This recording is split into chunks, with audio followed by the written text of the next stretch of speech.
everyone, welcome back to Yellow Cottage Soapery.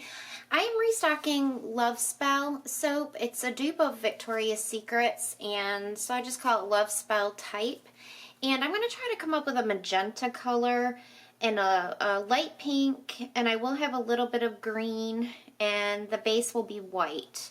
I'm not sure how I'm going to pour it. I'm just going to figure that out as I go.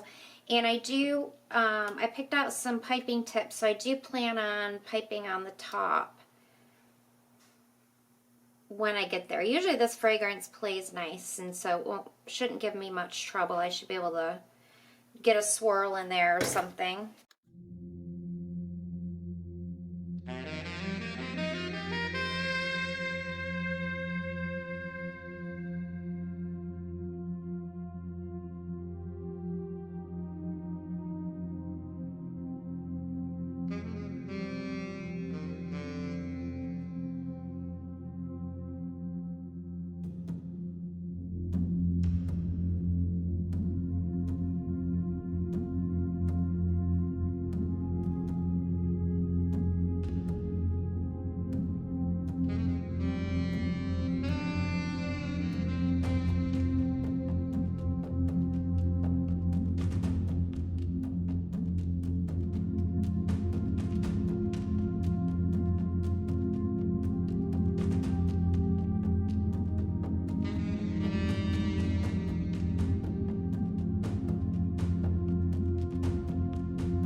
Okay, I'm gonna go ahead and try to pipe.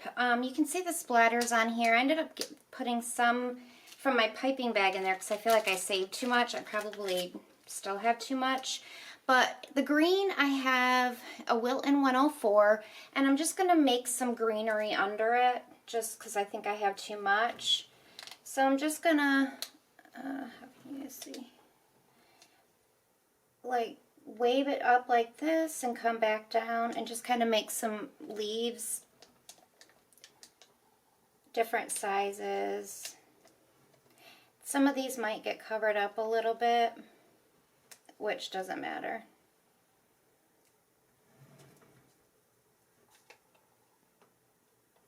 Just kind of wave it back and forth and then go down the other side. And I like the different heights. I was going to smooth out the piping that I put on there, but I thought, no, I think that would look pretty, like if, you know, you put a flower or something and it kind of sits up like they do on cakes.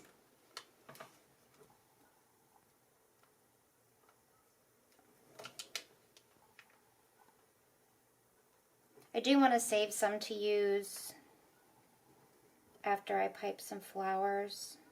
I've made another batch of soap. I've waited so long for this to set up.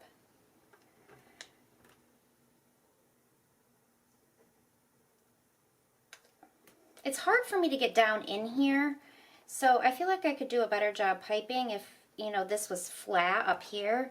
So I might see if my husband can make some molds where, you know, this is higher up so that I feel like I can get a better angle and I think you guys could see better. This is a Wilton 2C. This has become one of my favorite tips. You can make really pretty roses with it, like rosettes. I'm not going to do that. I think I'm just going to just kind of squeeze it out and do that. And I have a grass tip here. This is a Wilton 233, which I can put on any of the colors that I have and just kind of give it, you know, a little drop in the center so it has a middle to it.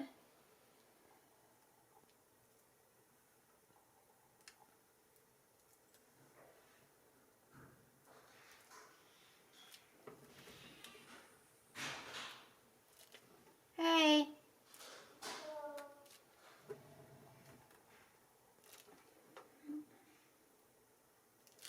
Did you have a good day?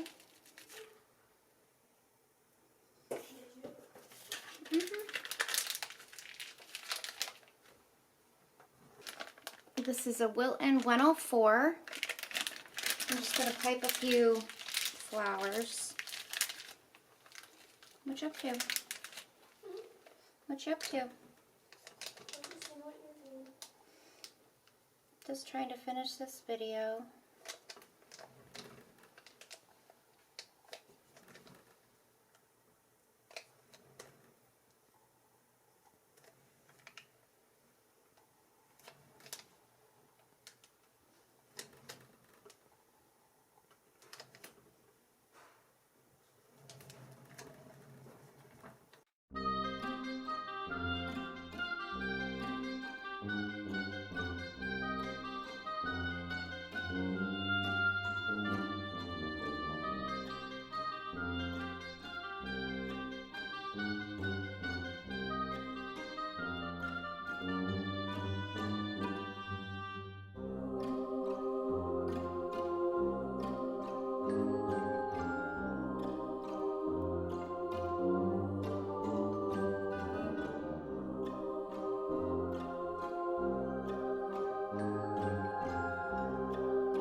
everyone, we're going to go ahead and cut this Love Spell type.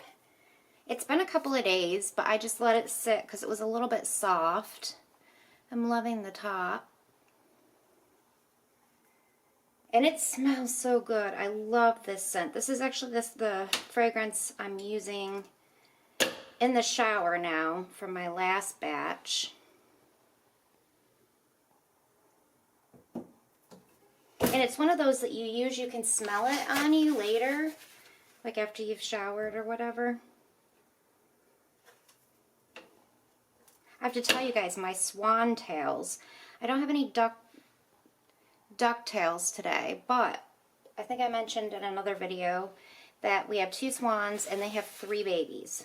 Well, the past 2 days I have saved 2 babies. A couple of days ago we were out back and we noticed that, that's a really pretty swirl. We noticed the mom only had 2 of the babies with her. So I looked down the pond and I saw the male sitting there and I saw something next to him on the bank. So I got the binoculars and it was the baby, the 3rd baby, but when I looked in the binoculars he rolled off the bank into the water and was kind of trying to get back upright, and it was, I watched for a few minutes and then finally it was swimming behind the male, very like struggling to swim. And so Lindsay was here. It was just her and I at this point. This was a little later in the day. And I called her outside. I said, I grabbed a fishing pole because what happened was, they hear my voice, they'll come over here. And I saw that the baby was kind of like jumping in the water trying to keep up. And I noticed a long white string trailing behind him wrapped around his leg. So I told Lindsay to come out and I said feed them bread while, you know, I used the fishing pole to kind of grab the string and pulled the baby in. Lindsay grabbed the baby right up. They hissed a little bit, but then they just let us do it and just waited in the water. It was incredible. It's like they knew we were helping him. So oh my gosh, his little leg was tied so tight with this. It wasn't fishing net, it was just some kind of a string. And then I noticed he swallowed some of it. So he had some hanging out of his mouth and wrapped around his leg.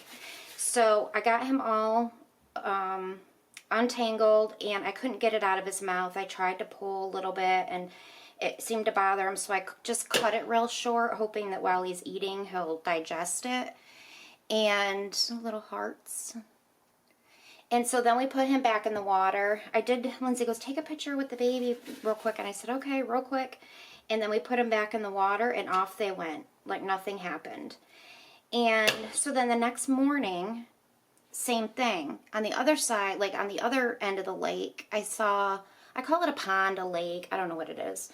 I saw the mom with 2 babies and then the dad again sitting back, and I got the binoculars and the baby was tangled, like wasn't able to move at all. So my husband and I walked down again with the fishing pole, you know, in case it was string again. I don't know if it was the same baby or if it was a different baby. I love all the hearts. But same thing, brought a little bit of bread. Now I know you're not supposed to feed them bread, but I would say this is extenuating circumstances, and it distracted them long enough I had to step in the water and I couldn't bring the line towards me. Oh, he was caught up in a net. I'm sorry, I don't know if I said that part. He was caught up in, it wasn't a net, it was similar string as the other one, and I don't know where it's coming from. But he was tied, like it was tied around both of his legs and behind his back. His legs were like up on his back and he had string coming out his mouth. So what's happening is they're trying to eat the algae and everything, and they're getting this string from somewhere. I don't know where. So he distracted him. I got in the water and actually had to cut, like he was attached. I had to cut him away and then grab him. And again, the parents hissed a little bit at first, and then they just waited and let us do it. And my husband had to help me. We had to have scissors and literally carefully cut the thing that was tied around, like around and around, like tying his feet together. And same thing, I couldn't get all of it out of his mouth. So I just cut it, you know, as short as I possibly could. So that was the past 2 days that we did that. Now today, I can see right now out my window, the mom with 3 babies swimming behind her, all healthy and happy. And so yeah, it was just like the most amazing thing to me that swans can be so aggressive, but in this instance, they were just like hanging back, you know, and the baby was real calm, and both of them were. So I just thought I would share that. I thought that was really, really cool. And I'll post pictures over on my Facebook page, Yellow Cottage Soapery. Thanks so much for watching, guys. I will see you on the next video.